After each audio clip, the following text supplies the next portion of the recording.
Good morning, students. Myself, Deepika Singh, Assistant Professor, School of Pharmacy, BBD University, Lucknow. Today I will discuss about the topic Introduction of Tablet, Ideal Characteristic of the Tablet, Classification of Tablet, Excipients which are used in the formulation of tablet. Introduction of tablet. Tablet is defined as a compressed solid dosage form containing medicaments with or without excipients. Pharmaceutical tablets are solid, flat or biconvex dishes unit dosage form which are prepared by compressing a drug or a mixture of drug with or without diluent. It is the most popular dosage form and 70% of the total medicine are dispersed in the form of the tablet. Pharmaceutical tablets represent unit dosage forms in which one usual dose of the drug has been accurately placed. By comparison, liquid oral dosage forms such as syrup, suspension, emulsion, solution and elixir are usually designed to contain one dose of the medication in 5 to 30 ml. Advantages of tablets: easy to administer, easy to dispense, they are more stable as compared to other dosage forms, accuracy in dose, bitter and nauseous substance can be easily dispensed, light and compact, economical in nature, sustained release product is possible by enteric coating. One of the major advantages of tablet over capsule and other dosage form has been recently proved significant is that the tablet is an essentially tamper-proof dosage form.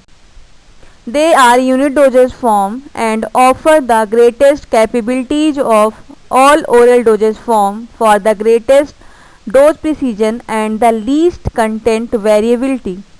Cost is lowest of all oral dosage form, easiest and cheapest to package and strip, easy to swallowing with least tendency for hang up. They are better suited to large scale production than other unit oral form. They have the best combined property of the chemical, mechanical and microbiologic stability of all the oral dosage form. Objectionable odor and bitter taste can be masked by coating technique. They lend themselves to certain special release profile products such as enteric or delayed release products. Product identification is easy and rapid, requiring no additional steps when employing an embossed or a monogrammed punch face. Disadvantages of tablet: problem with compression to crystalline drug. Some drugs resist compression into dense, compact owing to their amorphous nature or flocculent or low density character. Hygroscopic drugs are not suitable for compressed tablet. Drugs with low or poor water solubility, slow dissolution may be difficult to formulate. Cost of production may be increased because of coating and encapsulation to remove bitter and unpleasant taste. Swallowing is difficult especially for the children and unconscious patient. Drugs with poor wetting, slow dissolution properties, optimum absorption, high in GIT may be difficult to formulate or manufacture as a tablet that will still provide adequate or full drug bioavailability. Bitter tasting drugs, drugs with an objectionable odor or drugs that are sensitive to oxygen may require encapsulation or coating. In such cases, capsule may offer the best and lowest cost. Types of tablet. First is the tablet ingested orally, further divided in 7 groups. First is the compressed tablet. Example of the compressed tablet is paracetamol tablet. Then multiple compressed tablet, repeat action tablet, delayed release tablet, Example is enteric coated bisacodyl tablet. Then sugar coated tablet, for example multivitamin tablet. Then sixth one is the film coated tablet. Example is metronidazole tablet. And last is the chewable tablet, for example antacid tablet. Tablets used in oral cavity is divided into four parts. First is the buccal tablet, for example vitamin C tablet. Then second one is the sublingual tablet, example is Vicks menthol tablet. Third is the crutches or lozenges, and last is the dental cone. Tablet administered by other route. First one is the implantation tablet, for example testosterone tablet. Second is the vaginal tablet, for example clotrimazole tablet. Tablets used to prepare solution divided into four parts. First is the effervescent tablet, for example Disprin tablet, that is the aspirin. Second is the dispensing tablet, for example enzyme tablet, that is the Digiplex. Third is the hypodermic tablet, and fourth is the tablet triturate, for example enzyme tablet Digiplex. Tablet ingested orally. Orally ingested tablets are designed to be swallowed intact with the exception of the chewable tablet. First is the compressed tablet. These are uncoated tablets made by the compression of the granules. These provide rapid disintegration and drug release. Most tablets containing drugs intended to exert a local effect in the gastrointestinal tract are of this type.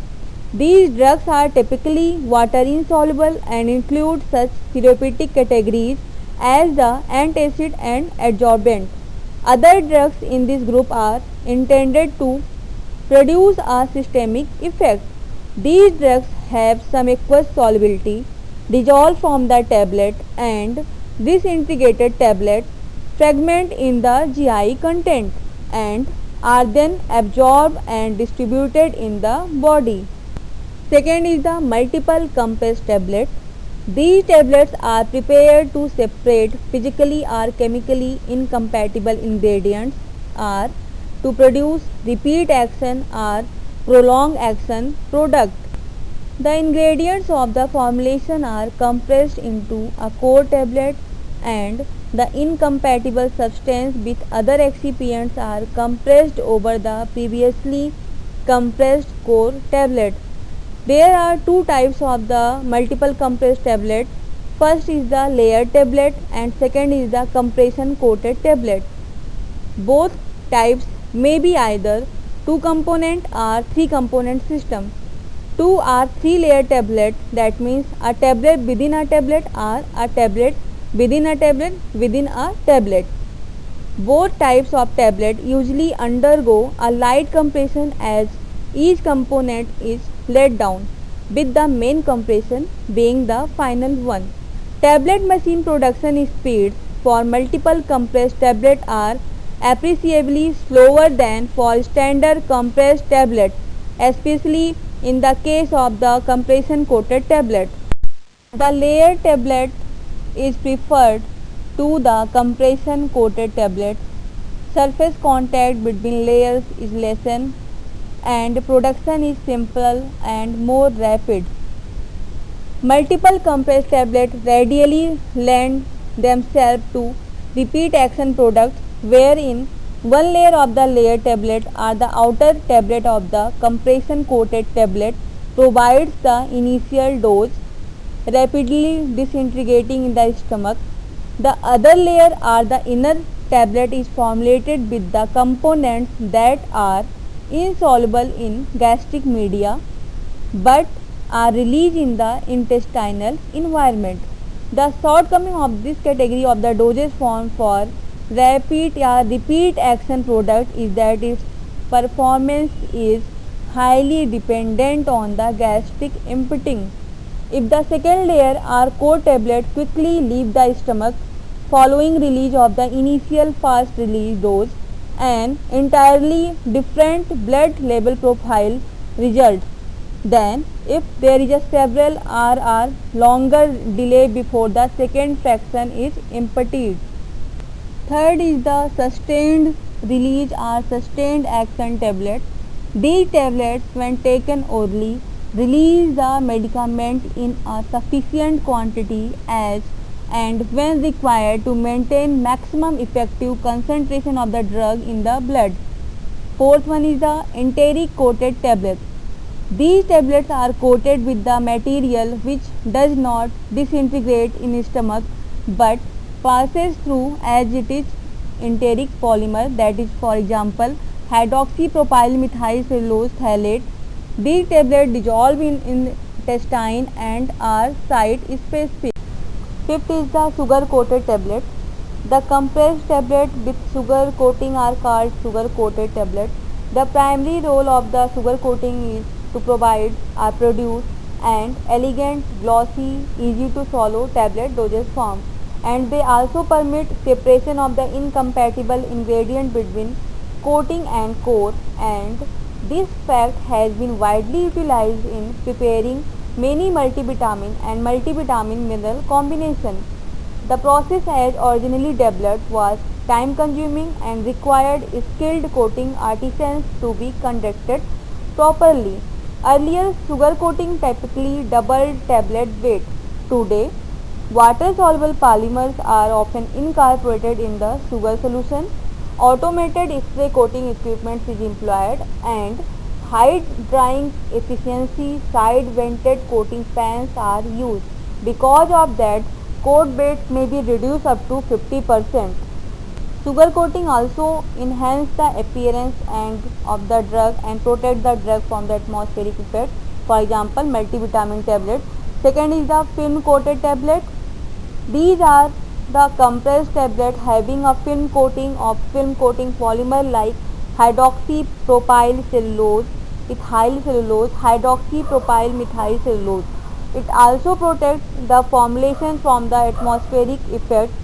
These are tasteless, have increase in the tablet weight and have less elegance. Film coated tablets offer a number of the advantages over sugar coated tablets.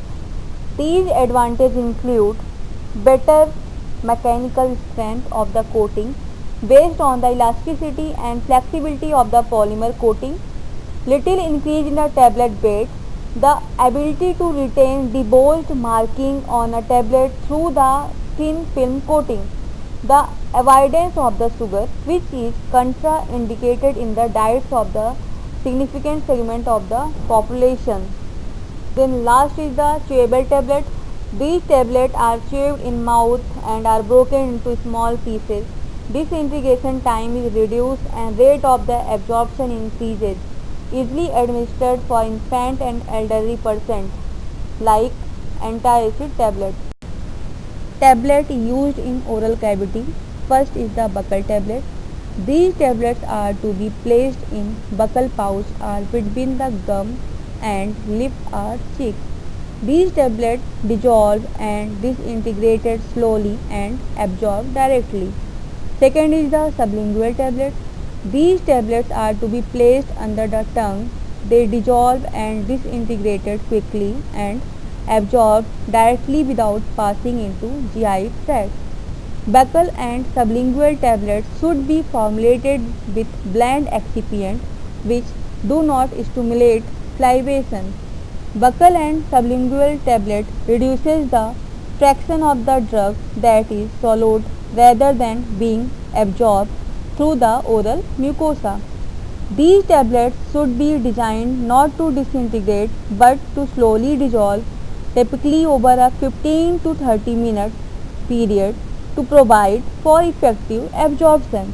Third one is the lozenge tablet. These tablets are designed to exert a local effect on the mouth or throat. These tablets are usually used in the treatment of the sore throat or control coughing.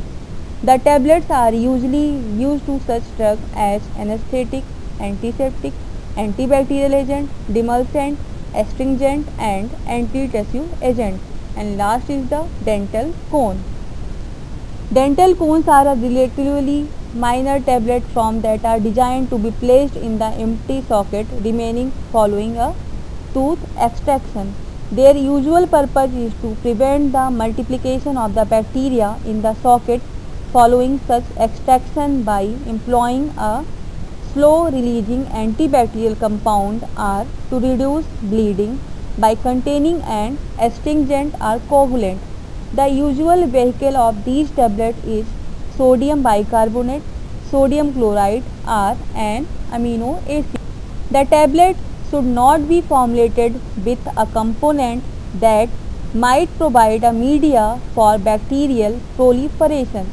These tablets should be formulated to dissolve or erode slowly in the presence of a small volume of the serum or fluid over a 20 to 40 minute period when loosely packed in the extraction site.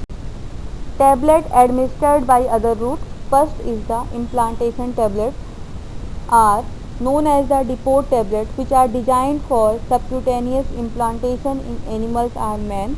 Their purpose is to provide prolonged drug effects which are ranging from 1 month to a year. They are usually designed to provide constant drug release rate. These tablets are usually small, cylindrical or roasted shape form and are typically not more than 8 mm in length.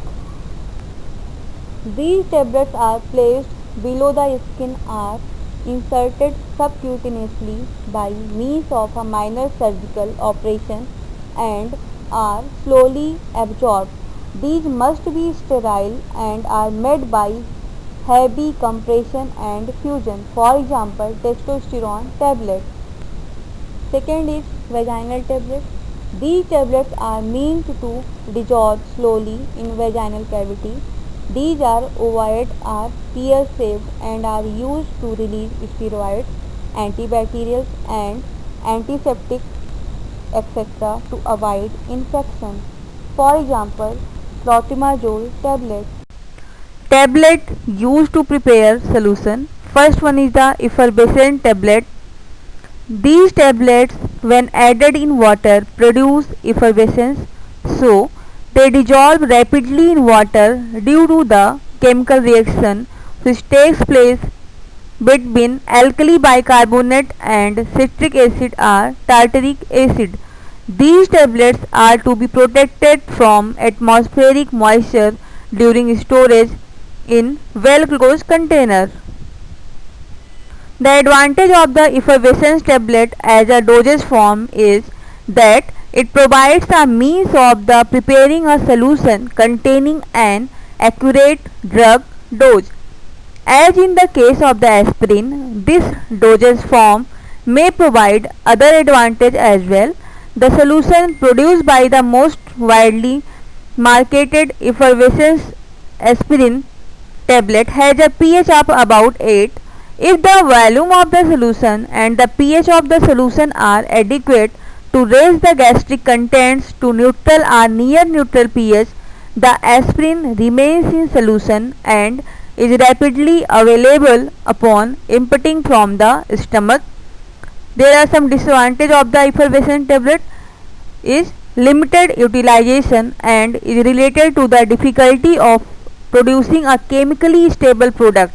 Even the moisture in the air during product preparation may be adequate to initiate effervescent reactivity. Second is the dispensing tablet. These are intended to be added to a given volume of water to produce a solution of given concentration. The medicament given are silver proteinate and quaternary ammonium compound. These are highly toxic if taken orally and great care must be taken in packaging and labeling. For example, enzyme tablets like Digiplex. Third is the hypodermic tablets. These tablets are composed of one or more drugs with other readily water-soluble ingredients and are intended to be added to sterile water or water for injection. Then last is the tablet triturate. These are small cylindrical molded or compressed tablet which contains a potent medicament with a diluent on small scale hand operated, whereas for bulk production automated machines are used, for example enzyme tablet Digiplex. Excipients used in the formulation of tablet. First is the diluents. Diluents are fillers designed to make up the required bulk of the tablet when the drug dosage itself is inadequate to produce this bulk. In order to facilitate tablet handling during manufacture and to achieve targeted content uniformity, the tablet size should be kept above 2 to 3 mm and weight of the tablet above 50 mg. Many potent drugs have low dose, for example diazepam, clonidine hydrochloride. In such cases, diluents provide the required bulk of the tablet when the drug dosage itself is inadequate to produce tablet of adequate weight and size. Usually, the range of the diluent may vary from 5 to 80%. Diluents make the required bulk of the tablet when the drug dosage itself is inadequate to produce tablet of adequate weight and size. Diluents are often added to tablet formulation for secondary reason to provide better tablet properties such as improve cohesion, to enhance flow, to allow direct compression manufacturing, to adjust weight of the tablet as per the dye capacity. Diluents are added in formulation of tablet. They must meet certain basic criteria for the satisfactory performance in tablet dosage form. For example, diluent should not react with the drug substance. Diluent should not have any effect on the function of the other excipient. It should not have any physiological or pharmacological activity, and it should have consistent physical and chemical characteristics. It should be able to be mild, that is the size reduction, if necessary in order to match the particle size distribution of the active pharmaceutical ingredient. It should neither adversely affect the dissolution of the product nor interfere with the viability of the active pharmaceutical ingredient. It should preferably be colorless or nearly so. Tablet diluents or filler can be divided into following categories like organic diluents and inorganic diluents. Carbohydrate substance such as sugar, starch and cellulose may also function as the binder during wet granulation process, while in direct compression system it is used as a organic diluent. Inorganic diluents do not exhibit binding properties when used in wet granulation and direct compression as a diluent, for example calcium phosphate. Second is disintegrating agent or disintegrants. It is an important excipient of the tablet formulation which are added to tablet to induce breakup of the tablet when it comes in contact with aqueous fluid, and this process of desegregation of the constituent particle before the drug dissolution occurs is known as disintegration process, and excipient which induces this process are known as the disintegrants.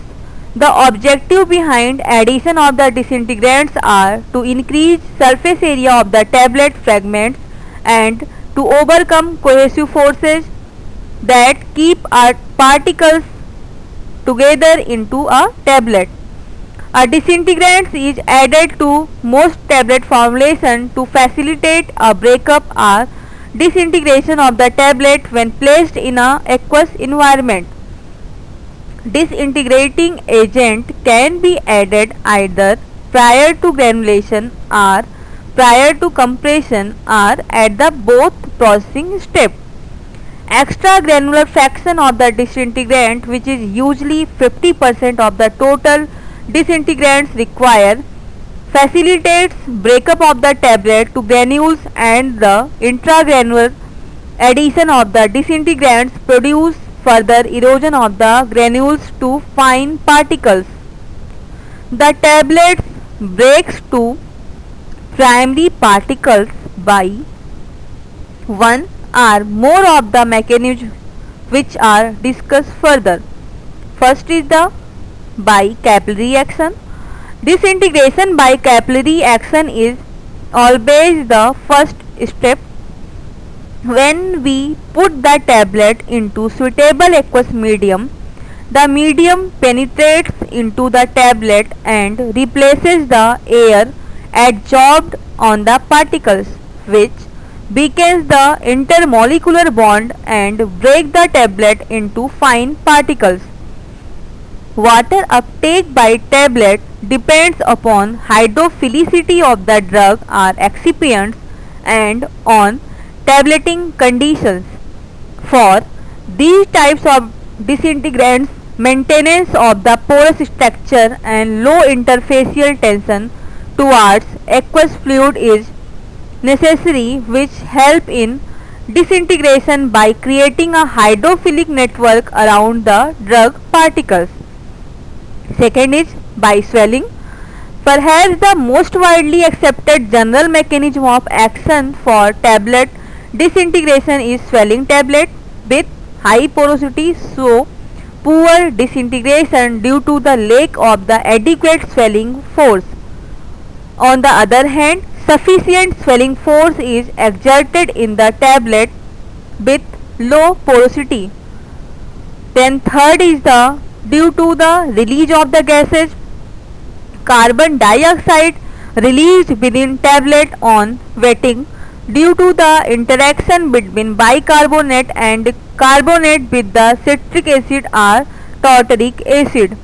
The tablet disintegrates due to the generation of the pressure within the tablet. This effervescent mixture is used when a pharmacist needs to formulate very rapidly dissolving tablet or fast disintegrating tablet. Then fourth is the due to deformation.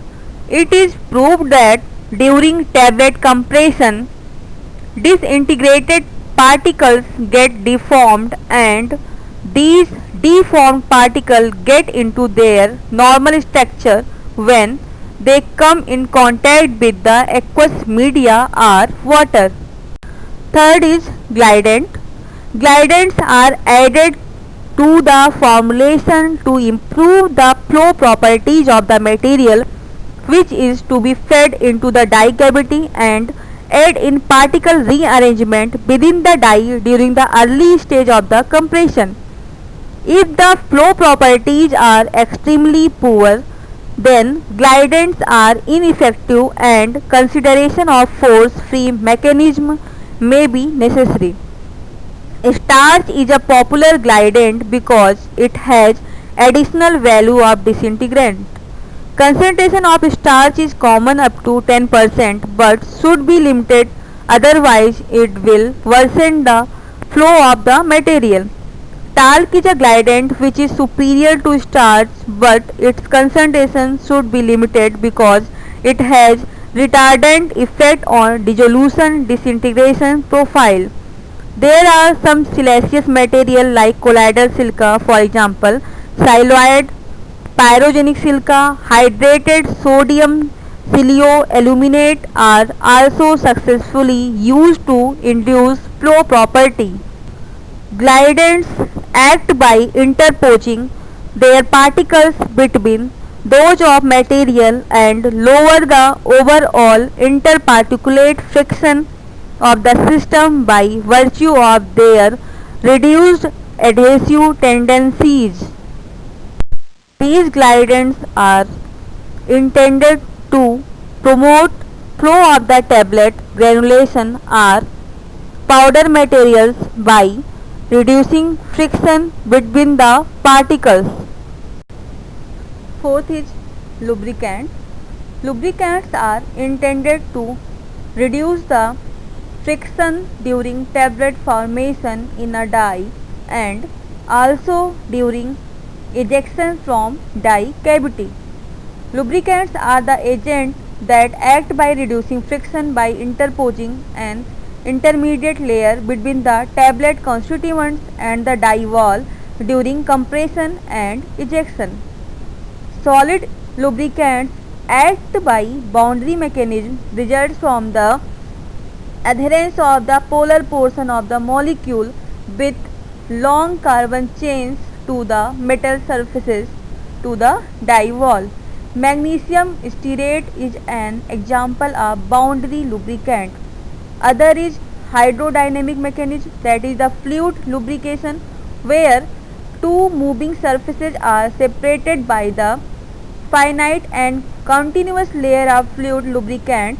Since adherence of the solid lubricant to the die wall is more than that of the fluid lubricants, solid lubricants are more effective and more frequently used.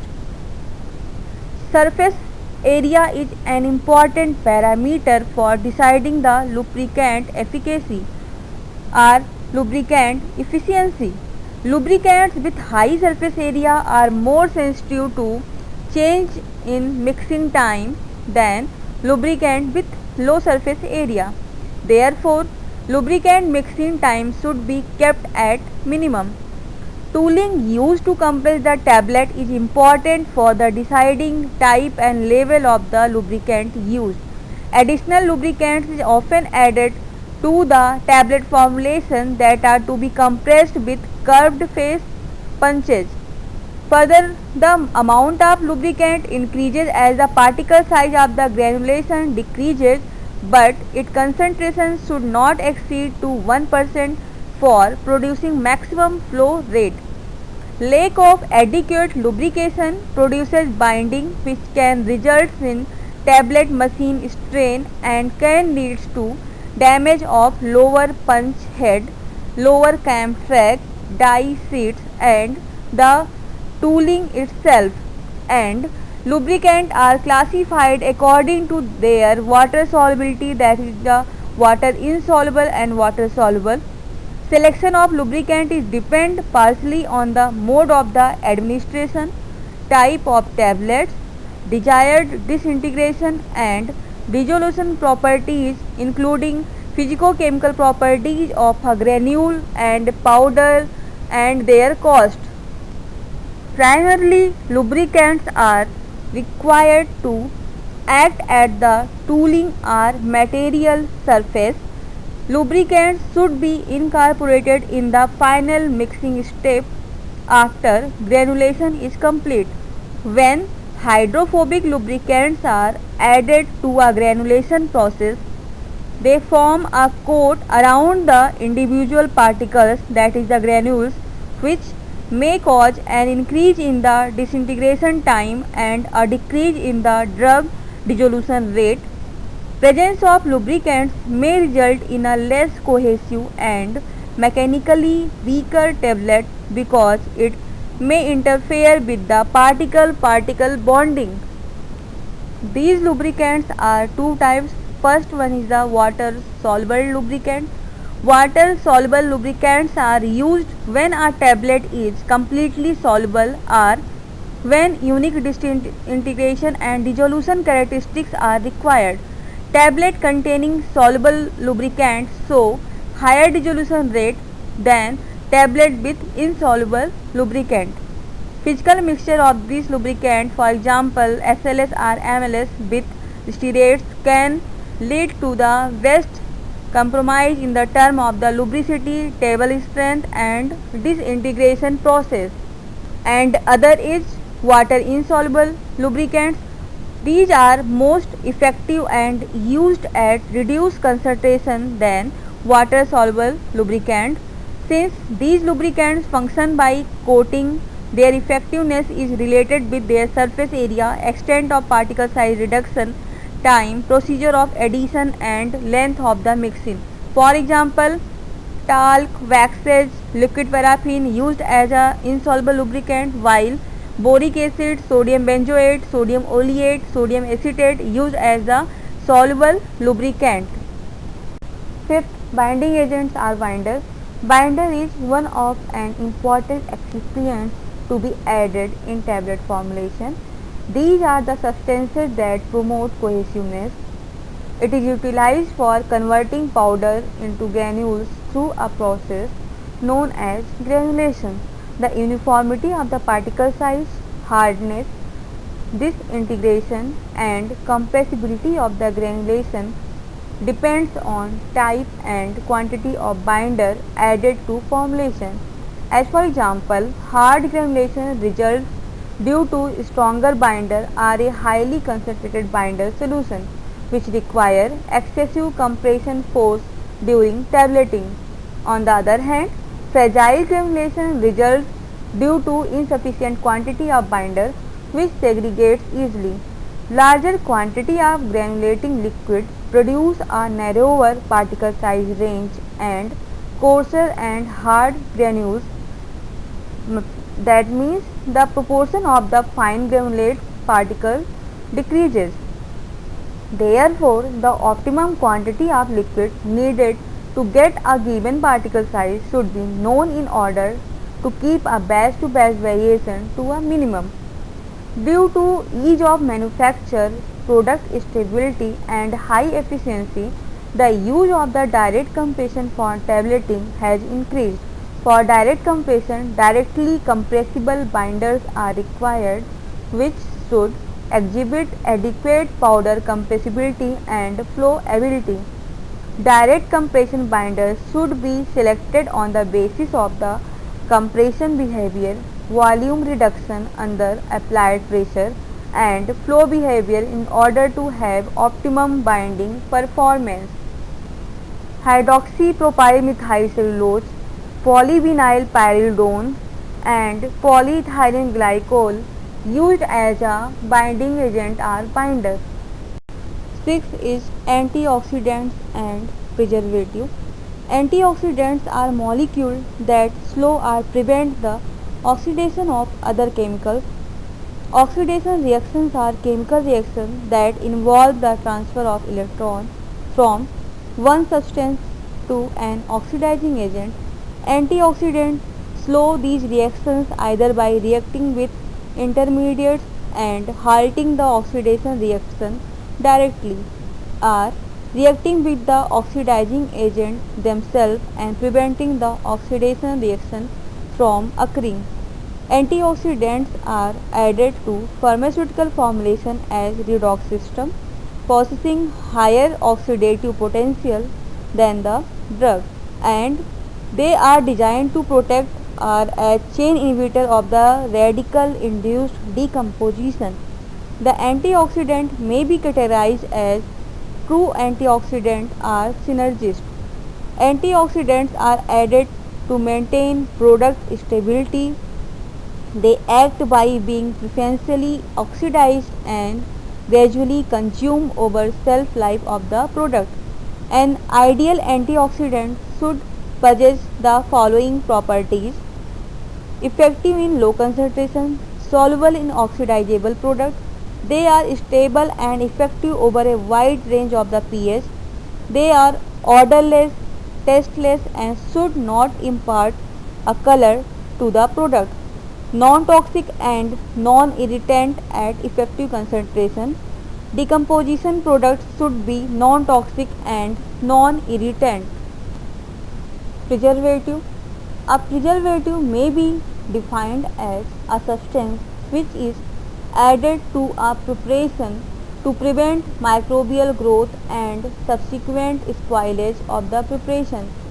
Preservative interfere with microbial growth, multiplication and metabolism through one or more of the following discussed mechanisms, like modification of cell membrane permeability and leakage of the cell constituent, lysis and cytoplasmic leakage, irreversible coagulation of cytoplasmic constituents like protein precipitation, inhibition of cellular metabolism such as by interfering with enzyme system or inhibition of the cell wall synthesis, oxidation of cellular constituent and by hydrolysis. An ideal preservative should possess the following properties like it should be effective against a broad spectrum of microorganisms in low concentration. It should be odorless, tasteless, colorless and soluble in proposed vehicle. It should be soluble enough in water to achieve adequate concentration in the aqueous phase of a system with two or more phases. The preservative should have adequate stability and not be reduced in concentration by chemical decomposition. The preservative should be completely compatible with all other ingredients and not interfere with them. The preservative should not adversely affect the preparation's container or closure. Seventh is color, flavor and sweetening agent. First is the color. Colors neither contribute to therapeutic activity nor do they improve product viability or stability but are incorporated into dosage forms such as tablets, suspension, emulsion, etc. for the purpose like to facilitate identification of similar looking products within product line to avoid mix-up, to facilitate identification of products of similar appearance that exist in the line of different manufacturers, and they are used for the overcoming color change on aging, disguising of color drugs to enhance the aesthetic appearance of the product to have better patient acceptance. Coloring agent can be natural from plant, mineral and animal color, and they are maybe synthetic like dyes and lakes. Most widely used colorant are dye and lake, which are FDA approved. The availability of natural vegetable colors is limited and these colors are generally unstable. Lakes are dye that have been absorbed on a hydrous oxide and usually employed as dry powder for coloring. Flavoring agent. The flavoring of the different pharmaceutical companies applies primarily to liquid intended for oral administration. The selection of an appropriate flavoring agent depend on several factors, primarily the taste of the drug substance itself. Certain flavoring materials are more effective than others in masking the particular bitter, salty, sour or otherwise undesirable taste of the medicinal agents. Flavors are added to tablet formulation in order to make them palatable enough in case of chewable tablet by improving the taste. Flavors are commonly used to improve the taste of chewable tablets as well as mouth dissolving tablets. Flavors are incorporated either as solids or oils or aqueous flavor. Sweetening agent. Sweetening agents are used to impart sweetness to a preparation. All drugs for oral use may not be having an agreeable taste and often the disagreeable taste is to be masked. Sweetness increases the palatability of liquid oral preparation. Sweeteners are also added to tablet formulation to improve the taste of the chewable tablet. They are often found in conjunction with the flavoring agent. Formulation consideration. Different components for formulation of tablets used in addition to active ingredients which may be selected to provide essential manufacturing function. All non-drug components of a formula are termed as excipient and it play a major role in determining its quality and performance. In formulation of tablet, excipients are selected having certain properties like low cost, inert in nature, commercially available. Excipients which are used in the formulation of the tablet, they must have the following properties like they must be non-toxic and acceptable to the regulatory agencies in all countries where the product is to be marketed. Their cost must be acceptably low. They must be commercially available in an acceptable grade in all countries where the product is to be manufactured. That excipient must not be contraindicated by themselves, for example sucrose, or because of a component like sodium in any segment of the population. These excipients must be physiologically inert and must be physically and chemically stable by themselves and in combination with the drug and other tablet components. They must be free of any unacceptable microbiological load and must be color compatible. And if the drug product is also classified as food, for example certain vitamin products, the diluents and other excipients must be approved direct food additive. And last is they must have no deleterious effect on the bioavailability of the drug in the product. Thank you.